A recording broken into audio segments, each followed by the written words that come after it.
Hello, today is June the 28th, Saturday, and there's a huge lightning and thunderstorm outside. It's really beautiful, so I might have to cut this short. But I wanted to talk about my experience at a local gas station. There is an owner originally from India, and he employs people from Pakistan and Afghanistan. And these people are shown prejudice on a daily basis. I'm speaking to both employees and also to the owner. And what he does is he trains them to not respond to prejudice. So he prepares them knowing that this is going to happen, and um, you know it's bad for business, but it's also bad for the human soul, and the psyche. And there's an example of it whenever there was this customer that he came in, and he was like in his 60s or 70s, and unfortunately it's one of those examples of an American that's showing prejudice. It doesn't mean that other nations, other nationalities don't show prejudice. I'm not saying that. This just happens to be one of those American cases. And he walks in and starts talking to the man in this just the most condescending tone. And he says to him, "Excuse me, son, I need it on pump number 3." And the guy just is, just so sad. And he goes, "Oh, sir, I'm so sorry, I'm so sorry." He goes, I put it on number 2.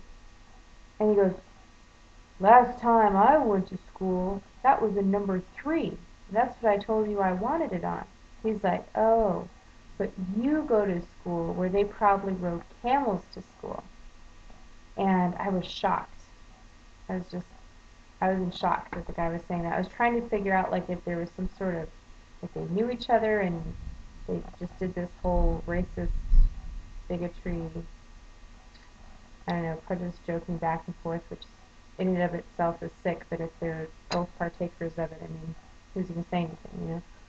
And so, at any rate, the guy just didn't respond. The clerk continues to work and just said, "Oh, I'm sorry, I'm sorry." And the guy goes out. He comes back in and he says another condescending remark. And there's another customer that happened to walk in at the time. So there's 3 customers in there and this clerk. And I look over at first I look at the other customer to see how he's reacting, and he's pretty much in shock like I am, and he's just kind of looking back and forth, not going to say anything. And so I look at the man. I said, that is the rudest thing I think I've heard in quite a while. I said, "You have absolutely no right to talk to that man that way." And he goes, "Honey, I have to give him a hard time." And I said, "No, no, actually you don't. You're rude. You should be ashamed of yourself." And I looked at everybody in the room. I said, "Have a good day." And I walked out, and I kind of smiled at the clerk. And he just kind of looked up, and just he was this beaten down soul, you know. The young man was limping, and I don't know if it was some sort of, a birth defect, or if he had been in some sort of situation in Afghanistan to where it caused his leg to be injured. Um, but God knows he's been picked on for quite a while, and he's just this, small in stature and just a humble spirit. And it's like he's used to getting picked on, so he just doesn't worry about it. You know, it's status quo for him. It just filled me with so much anger. And I went out and I was washing my car because the car wash is just right next to it. The owner comes out and he's talking to me about we were talking about politics and just I don't know gas prices and business. And I said, you have really amazing employees. I said, that young man absolutely had no response to the most prejudiced man. And he said, I train him that way, it's okay. Well, so then I meet this man from Pakistan, and he and I have this conversation. The guy has a degree in British literature and language, 3 children, and a wife that he's taking care of, and he's pumping gas in the United States to make a living for his family, while he has family members over in a nation that God knows there's civil unrest. And on top of that, he has to deal with people showing him prejudice on a daily basis, and then have a good attitude about coming to work. On top of that, they show him prejudice and they assume that he's a Muslim terrorist because of where he's from.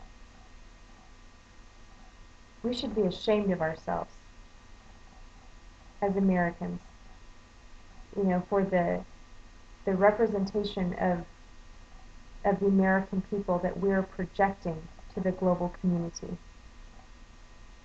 Thank God that there are people, that individually understand that they have to have a voice and speak for the people that are too scared to speak. People that want to walk in love, that speak truth, no matter the consequence. What happened to our backbone? What happened to courage, integrity, honor, respect, love, showing people truth and love? I watch these things on YouTube that talk about how ignorant Americans are, and oh my God, it's really sad. And we can sit there and laugh at it and wow, that person's stupid. And we're not doing anything about it, though. We continue to, encourage these ridiculous reality TV shows. You want reality? Go to a third world nation. You want reality? Go to a neighborhood in your city where people are going without food, without proper plumbing, without clean water, sometimes without electricity, with bug infestations. That's reality for some people. Not this, oh, I just got liposuction and boob job and now I'm going to run around and figure out if I can survive in this scary island where all the Hollywood producers and directors have prepared it so that I won't die. And then the guy in his swim trunks that has a six-pack and tan and, oh, I think I might survive and maybe have my animal instincts kicked in so that I can get laid for the next 2 years because I said I was on a reality TV show. What are we doing? Please, get to know people. Build authentic relationships with people from any nation. Turn off your TVs, enjoy life, and be real. Stop being a cookie cutter image. Okay? So, that's my soapbox for the day. Didn't realize it was going to turn into that, but I'm